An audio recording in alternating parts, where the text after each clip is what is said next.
French philosopher Jean-Paul Sartre.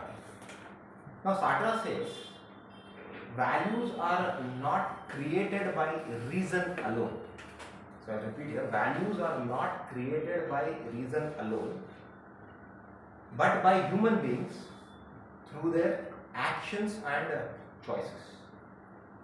Now if I have to explain it to you, the utility of how values shape us, how values shapes our actions and choices, I will do that with an example, or a couple of examples here.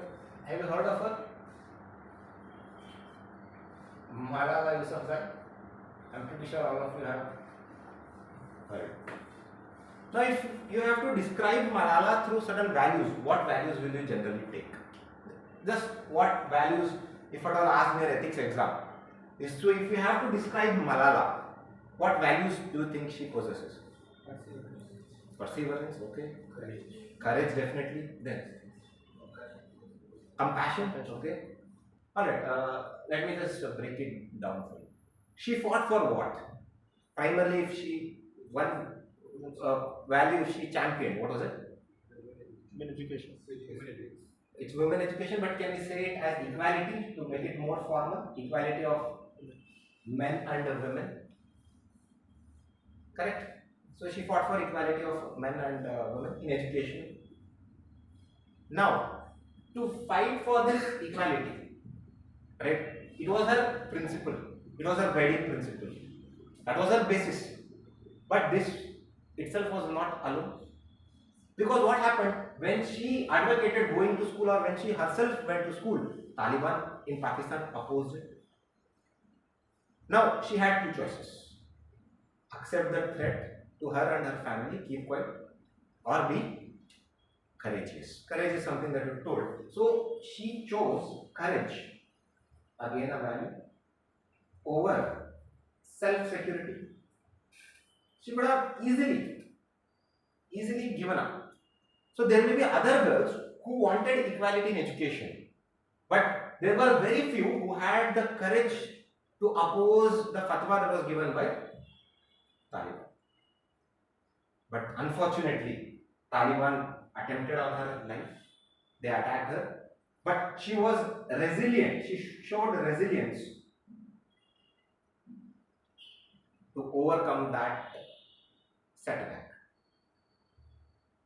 So she had that resilience. So she shaped her behavior accordingly. She was resilient enough to come out of this setback. Not only did she come out of that setback, she made a decision that now her movement is not going to be just in Pakistan. After she shifted to England, she was earlier only at a local level, but now her compassion further exceeded the boundaries, exceeded the man-made borders, and that made a major human rights movement or movement for education. You can call it both, education or human rights movement. So basically, this is Malala's journey. If you can map her values, there is equality, there is courage, there is resilience, there is compassion, there are human rights. Clear? Now, if we can do it for one more leader, okay, let's say we take Nelson Mandela. We are not comparing. So let me be clear, we are not comparing it here. We are just doing something with values. I'll come to that in a short, in just a moment. Now, Nelson Mandela. I'm taking very simple leaders. If you are taking Nelson Mandela, what did he fight for? Don't tell equality, because equality we have written already. So can we say freedom? Okay. Freedom is something to be free between blacks and whites. Now, he was guided by this freedom.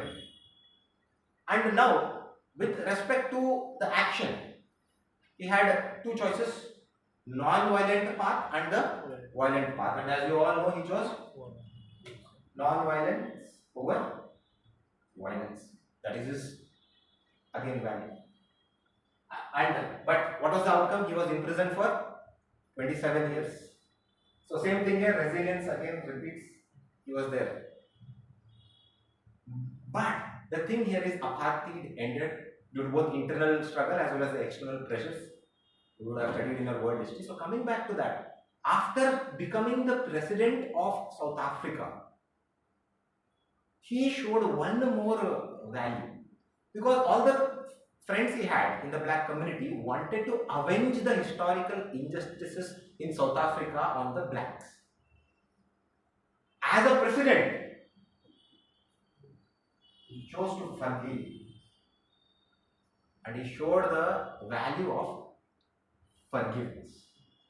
So it was his conscious decision to forgive them. And what happened because of that? This improved, it evolved it into a solidarity between the blacks and the whites, or we can say fraternity, better keyword.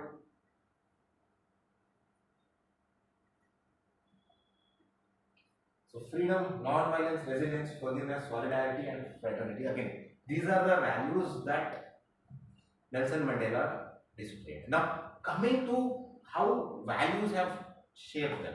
So, what is the utility of values in making decisions or overall for human beings? If you see here, equality and freedom were the guiding principles of both Malala as well as Mandela. So values act as guiding principles. Right? Now, courage over self-security, non-violence over violence. What exactly is value doing here is enabling them to take action or overcome conflict. So Mandela prefers non-violence over violence.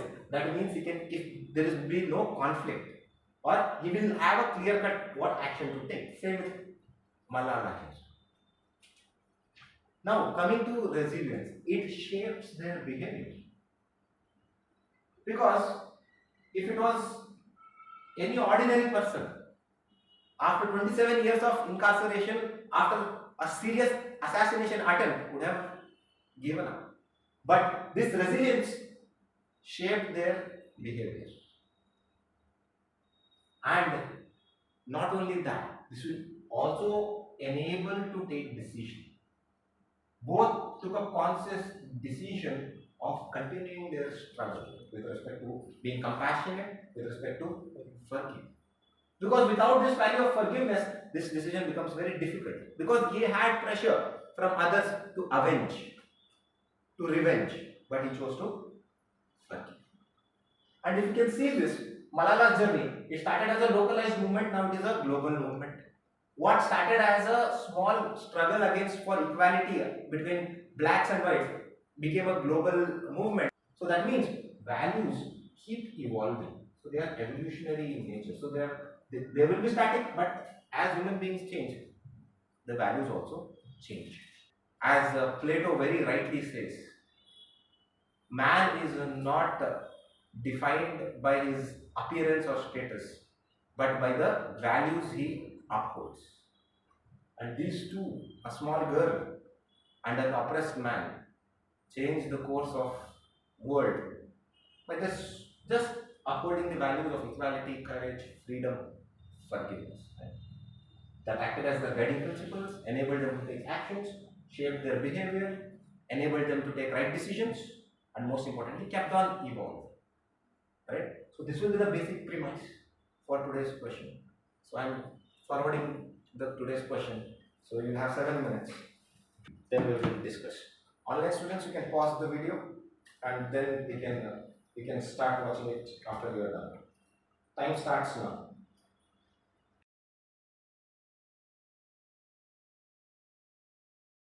The question is very simple, but it is not so simple. Right? What are the 3 most important values that guide your decisions? A similar one was asked in 2021 Mains, the matrix one. How do they align with the way you approach the challenges? So definitely there are 2 parts to the question. Before that, I want to know the 3 values that you all guys have written. So what are the 3 values that you took? So integrity, courage, and good temperance. Integrity, courage, and good temperance. Okay. What about you? Courage, prudence, and aptitude. Courage, prudence, and activity. Yes. Honesty, compassion, and integrity. Honesty, compassion, and integrity. Yes. Moral courage, empathy, and justice. Moral courage, empathy, and justice. You have to choose 3 different values. She, integrity and honesty. He, integrity, honesty, and transparency. Related values will not look good. Because if the values are related, the outcome is same. So whenever they ask you to prioritize 3 values, 3 ethics, any 3, they will ask you to list out. Ensure that the 3 or 5, whatever number it is, has to be as different, as diverse as possible. That is the first. Now, how many of you wrote the value and explained it? Like what is integrity, what is courage, what is courage of conviction, whatever the values that you have written, and then substantiate it using any example, what we just discussed or anything. Most of you have done that? Yeah, you should not have done that. So tell how those values, integrity, compassion, courage of conviction, perseverance, resilience, whatever, forgiveness, whatever the value you have written, don't give the definition, but how they guide your decision making. How the answer is given. They serve as guiding principles. They enable you to overcome conflict. They shape your behavior. So this is like a reverse question where generally if they ask how values guide your behavior or action, you write this and then use integrity, compassion, honesty, etc. as the substantiation. Here, write the values and then you use these keywords. That was the reason I discussed this before. How many of you have used examples for this? I just want to know the examples that I used. Yes? Climate justice. Okay. Yes. I use fictional example. Fictional examples such as? Like while dealing in professional situations, how I use these values and to make decisions. Okay, good enough. Yes. Okay, speaking to truth irrespective of the outcomes. Okay, you have used an example in relation to you. No, you are from the point of view of yourself. Exactly, that is the difference here.